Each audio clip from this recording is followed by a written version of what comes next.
Hey, what is up, everybody? Welcome back to Alif Uncovered, the channel where we pull back the curtain on the stories that keep you up at night, the ones that make you question everything you thought you knew about the world around you. Today, we're going somewhere dark, somewhere real. 5 women, 5 monsters, 5 impossible escapes. Most people who cross paths with a serial killer are never heard from again. Their stories end in silence. But these women fought back. They used their minds, their instincts, their sheer will to survive, and they lived to tell the tale. So buckle up, turn off the lights if you're feeling brave, because what you're about to hear is 100% real. Number 5, Lisa McVeigh. It's just after midnight, November 3rd, 1984, Tampa, Florida. The city's quiet, streets are empty, and 17-year-old Lisa McVeigh is doing what she does every weekend night, pedaling her bike home from her late shift at the donut shop. Same route, same routine, nothing unusual. Until headlights slow down beside her. A beat-up Dodge Aspen keeping pace with her. Lisa speeds up, the car speeds up. Her heart starts pounding. She tells herself it's nothing, just some weirdo, just keep riding. Then the car stops, and a man jumps out. 28-year-old Bobby Joe Long grabs her, throws her into the car, and drives her deep into the woods, to a house nobody knows about, a house where nobody would hear her scream. And then he says the words that would terrify anyone, "I'm going to kill you." Most people would freeze, most people would break down completely, not Lisa. This 17-year-old girl, who had already been through more pain in her young life than most adults ever face, she does something nobody expected. She talks. She asks him questions about his life, his childhood, his family. She treats him like a human being, because she knows that if he sees her as one, her chances of surviving go up. She tells him about her sick father, about how much her family needs her. She weaves this emotional connection, thread by thread, hour by hour, playing the longest, most terrifying game of chess you can imagine with her life as the prize. And somehow it works. He blindfolds her, drives her away from the house, and lets her go. The second she's free, Lisa runs straight to the police and unloads everything she remembered: the car, the route, the house. Every detail her razor-sharp mind had been storing the whole time. Within days, police close in. Bobby Joe Long is arrested.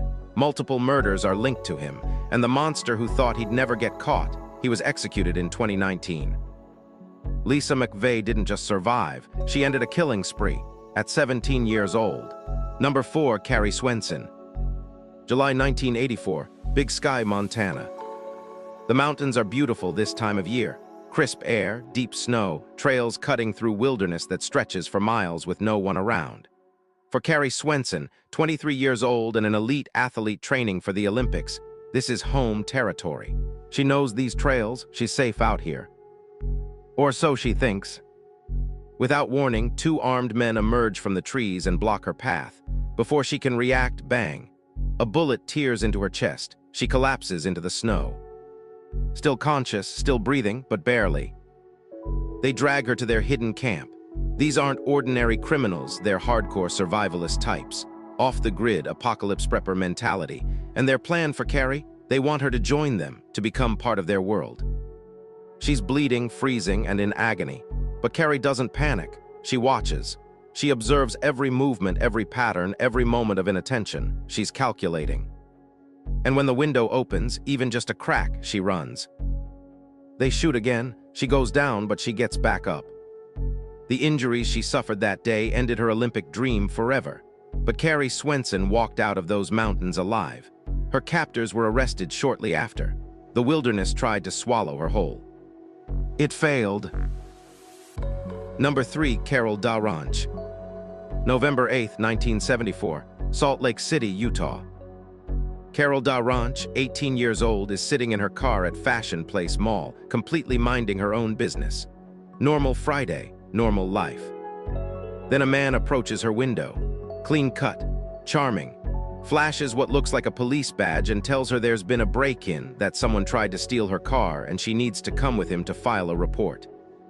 He's convincing, he's calm, he's Ted Bundy. Carol gets in the car, and the moment the door closes, the mask comes off. He slaps a handcuff on her wrist and reaches for a crowbar. But here's what Bundy didn't count on: Carol fights. She is not going quietly. She kicks, she punches, she claws. He swings the crowbar and connects, and she keeps fighting. She throws herself at the door, tumbles out onto the pavement, hits the ground hard, cars honking around her. Bundy panics and speeds away. Carol is shaking, she's hurt, but she's alive. And she remembers everything: his face, his voice, the car, every movement he made. When Ted Bundy finally stood trial years later, Carol Ranch took the stand and looked him dead in the eyes. Her testimony helped put one of America's most notorious serial killers behind bars. She didn't just survive Ted Bundy, she helped stop him. Number 2, Tiffany Hayes and Kara Chamberlain. Two girls, different years, different states, same monster. Summer 1996, Virginia. 15-year-old Tiffany Hayes is grabbed by a stranger and taken to a house where she's restrained and held captive. The fear in that situation would be paralyzing for most adults, but Tiffany forces herself to focus. She memorizes the layout, notes every object, every sound, every routine. She waits for the precise moment when the odds shift even slightly in her favor. And when it does, she's gone. She escapes, contacts police, and the man is arrested. Fast forward 6 years. South Carolina, 2002. 14-year-old Kara Chamberlain is taken at gunpoint and brought to a home. Same type of situation, same kind of monster. Kara keeps her composure in a way that would be extraordinary for anyone, let alone a 14-year-old girl. She watches, she waits, and the moment her captor falls asleep, she slips out, barefoot, into the night, all the way to a neighbor's house, where she pounds on the door and screams for help. Police arrive, the man is caught. His name was Richard Vonitz, a serial killer whose pattern had gone undetected for years. Tiffany and Kara, through nothing but calm thinking and raw courage, were the ones who finally brought him down. Number 1, Desiree Hartsock. September 13, 2016, Ashland County, Ohio. 31-year-old Desiree Hartsock is going through a rough stretch, homeless, moving between places, trying to get back on her feet. When a man named Sean Great offers her a place to stay, it feels like a lifeline. It's a trap. The moment she's inside, he locks the door. He pulls out a knife. And then, in a moment that must have felt like the floor dropping out from under her, he looks at her and tells her he's done this before, that he's killed women, and she's next. The room is silent, except for the sound of her own heartbeat. But Desiree doesn't scream. She doesn't run, not yet. She breathes. She watches him. She learns his schedule, his habits, when he's distracted and when he's alert. She's building a map of her only way out. And then in one terrifying moment, she gets her hands on a phone. She dials 911. She whispers, barely audible, giving the dispatcher her location, her situation, everything. The call is silent on her end. She hangs up and prays they got it. They did. Police arrive and arrest Sean Great. When investigators dig into his history, what they find is horrifying. 5 women, all dead, all connected to him. 5 victims who never had a chance to escape.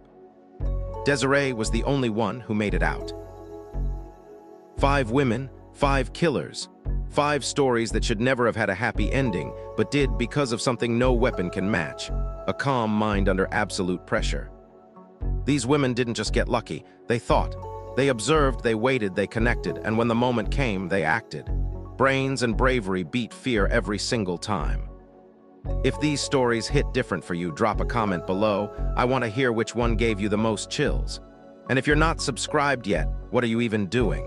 Hit that button, turn on notifications, because next time on Alif Uncovered, we're going even deeper into the stories most people are too afraid to tell.